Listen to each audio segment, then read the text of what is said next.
Hey everybody, and welcome to my channel for a new video, a new series. As I mentioned on Twitter recently, I'm kind of changing up the schedule on my channel, releasing a kind of, setting at least a theme for the different days of the week and trying to release some content every day, every weekday that is. So, being as it's Thursday and I had a really difficult time coming up with some sort of word that starts with a T and fits with the Thursday theme kind of thing. So we got, like, right now we have Minecraft Mondays, for example. So for now it is Thirsty Thursdays. Oh yeah.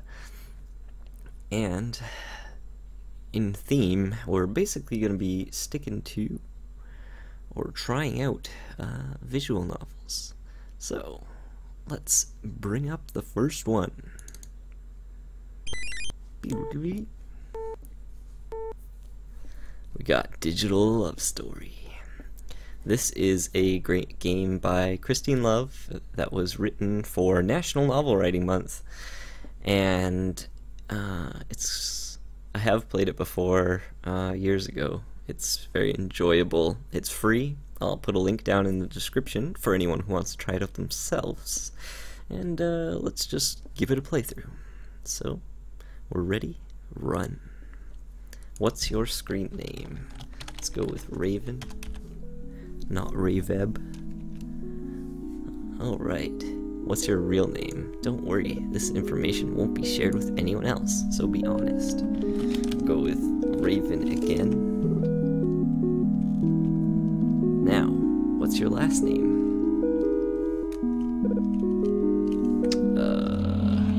Gadget. Is there a way to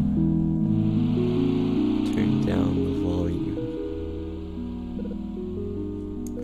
Make it nice and low, because that's the way we like it.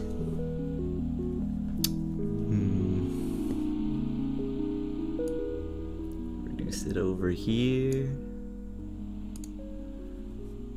Alright, that should be okay. Let's try that out. So, it's the way this game is set up. You're essentially using a classic computer. Back in 1988, I think is what the title screen said, we're set in currently. So this is ME Workbench version 1.3 with 42K free. So, let's start off, let's check our messages. Using your new modem by Mr. Wong, and welcome to your new ME system by System. Okay, so using your new modem, let's check it out. Message from Mr. Wong. Hey Raven, so you have your computer set up. I thought Mr. Gadget's kid, I'd throw in a little something extra. There's a dialer for your modem attached to this message. If you plug it into your phone line, you can use it to dial BBSs. Just make sure not to run up your dad's phone bill with long distance calls, okay? Here's a local BBS I recommend looking at. 698-5519. Enjoy. George Wong, Wong Computers. So 698-551. That's the first one we can contact. First BBS. For those of you not familiar with BBS, it's a bulletin board system. It's a classic system that used to be in place where in order to contact people's servers, because internet ran over phone lines, you had to dial their phone number on your computer through the modem. So let's download this attachment. Sweet, so now we got a dialer. So that's that one. Let's read this message. Congratulations! You've got your brand new ME Workbench up and running. Here's a few things you might need to know to get started. To close a window, click the square icon in the top left. Download applications appear on your desktop. Click their icons to open them. To save your system state or load a previous one, just click the disk icon at the top of the screen. To adjust the volume, display mode, change personal information, or shut down your computer, click the pinwheel icon up the screen. We hope you enjoy your new computer. ME Microsystems 1988. So there you go. I guess that was our tutorial. So save, new save file. Nice. Okay, let's try out this dialer. Oh, we gotta remember the phone number. The phone number was 698-5519. So, 698-5519. Dial.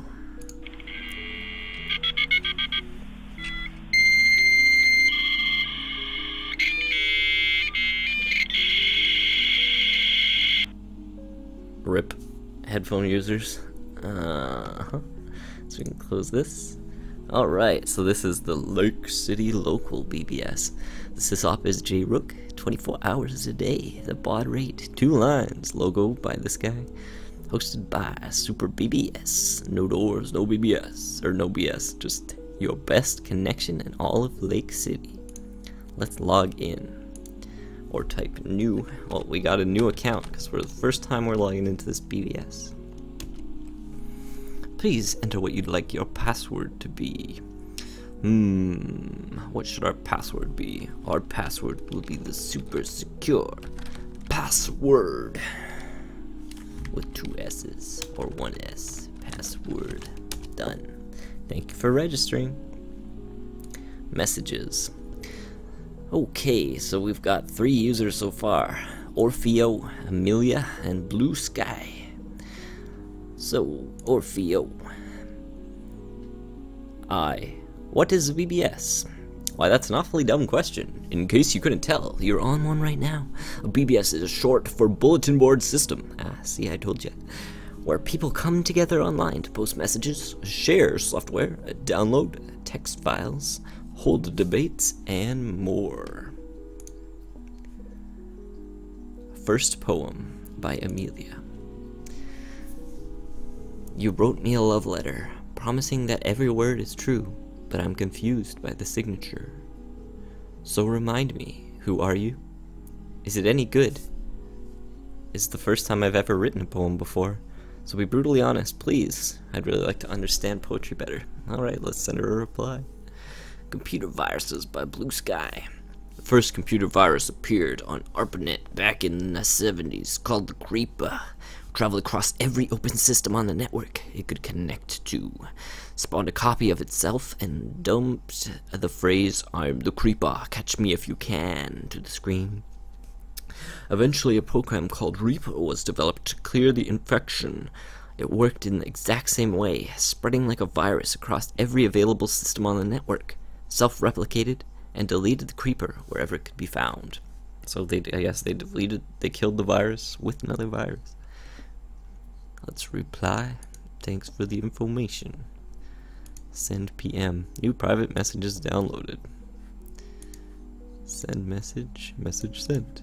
Send message. Message sent. Let's just PM these guys. Messages. New private messages have been downloaded. Open. Nothing. What is this? Message downloaded. Oh, I guess you can download all local copies or something. Okay. Home. Alright, let's disconnect. We're now disconnected. Save. Oh, I see. So it's got auto saves as well. That's good. Whoa, we got some new messages. Open history from Blue Sky. And first computer viruses. It's funny that you ask. I actually am interested in putting together an open history of online computer use starting from the 70s up till today. Right now I have bits and pieces of it completed, but unfortunately it's not all collected into one place at the moment. Publication, it is certainly a possibility. Okay, was there? Oh, let's reply. Amelia, first poem. I do suppose you're right. Thanks. I appreciate your directness. I'll have to keep that in mind for my next attempt. To tell you the truth, I'm really glad you replied. Nobody else really had anything worthwhile to say. Just some compliments that were obviously false and asking if I really was a girl. Why would anyone ask questions like that? But you seem nice, Raven. Much better than that. Thank you. Well, you're welcome. Let me know if you have any more poems. Computer viruses from Blue Sky. No, not at all. ARPANET's basically a big government computer network, also called the Internet. Well, it used to be a military anyway, and it was back in the late 70s. Or back in the 70s. Now, the military has a separate network, MILNET, and the ARPANET/Internet is just government researchers and college computers.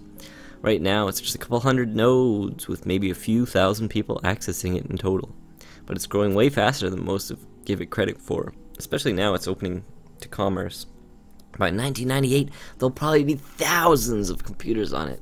Pretty neat stuff. Really. Yeah, it is neat. So, this is our registration for the system. Thank you for registering. My password is password, in case we forget. Alright. Let's go back to the thing. Oh man. Actually remembering these BBSs is going to be a challenge.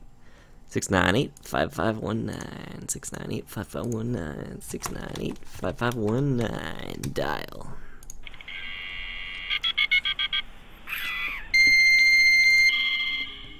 Turn down the modem noise, please. Oops. 698-5519. There we go, much better.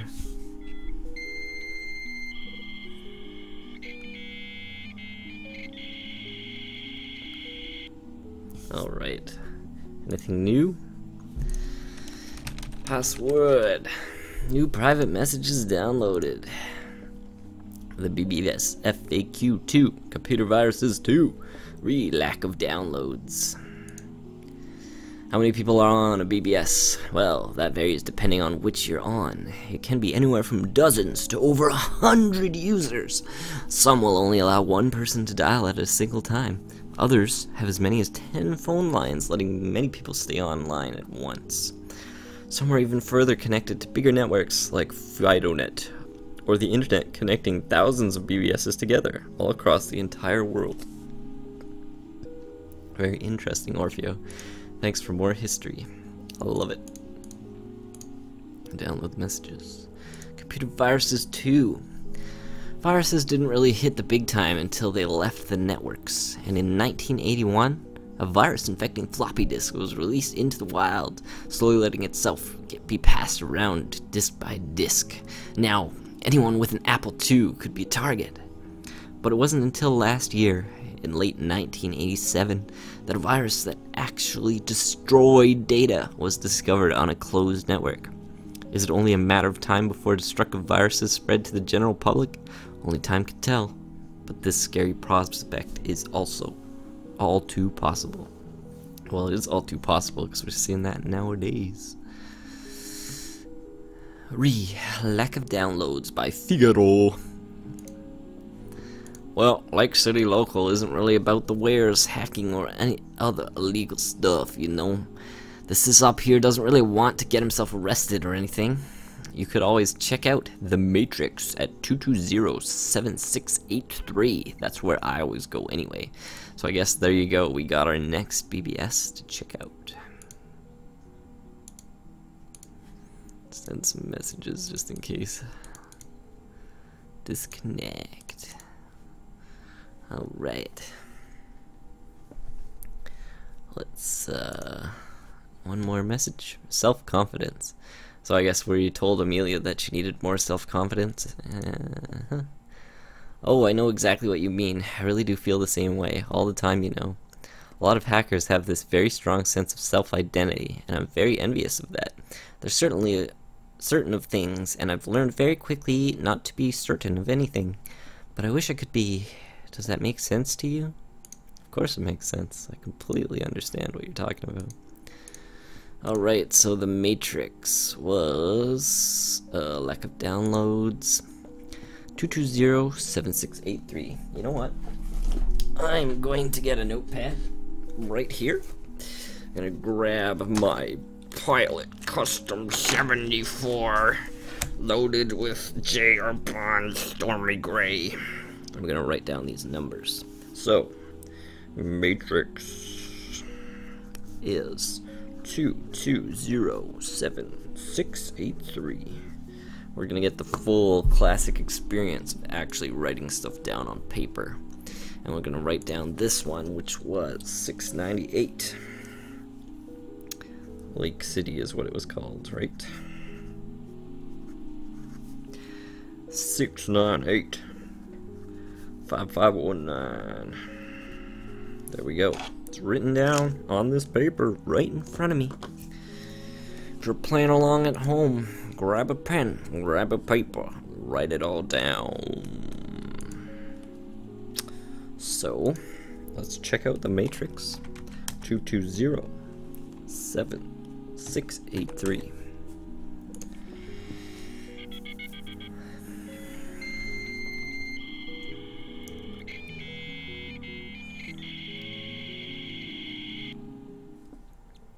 Welcome to the Matrix 2207683. No subscription, no download cap. Codes, files, and maybe a little something else because information wants to be free. So this is where we can get all our downloads. Password or type new for a new account. You know what it'll be? Password, because we're legit. Thank you for registering. PC load letter, VRAM overflow, and stlib.h error, standard library error. So he's obviously a C or C++ programmer. Ho ho ho. PC load letter. So of course you're up late in the office working on that important TPS report that you need done for the meeting tomorrow morning. It's hours after closing now, and you finally finish so triumphantly. You send it to your brand shiny new laser jet printer, only to be greeted with the following piece of inexplicability. PC load letter. Well, now you don't have to spend hours figuring out what the fuck's going on. PC is short for print cartridge, specifically referring to the letter size. In other words, put in more paper. Thanks, Rocky. It's a good tip. VRAM overflow. Let's find out what that is. VRAM overflow? What the fuck does that even mean? The limit at your average AMI user. The problem lies in AMI memory management thanks to a bug that shipped in all pre-August 1988 versions of the Workbench. A malicious or even poorly programmed applications can make your AMI's frame buffer perpetually load itself with garbage data, rendering your computer nigh usable. The only real solution is to upgrade, unfortunately. Thanks. Standard library.h error, Figaro. Every time I try to build something with standard lib.h, no matter what I do, even the simplest program, it always throws an error. Incomplete types and assignment at line 322. What the hell is going on here? Does a BC just plain old shit broken or what? Well, make sure you're including the right library, and make sure you're using the right compile time flags. Here. Let's see. New private messages download. Send some messages to these guys. Sweet. Let's disconnect. And, oh man, my brother wants to call his friend on the modem, so since we can't call and use the modem at the same time, I guess I'm gonna have to sign out. Alright, we'll check the BBS again tomorrow. Thanks guys. See you then.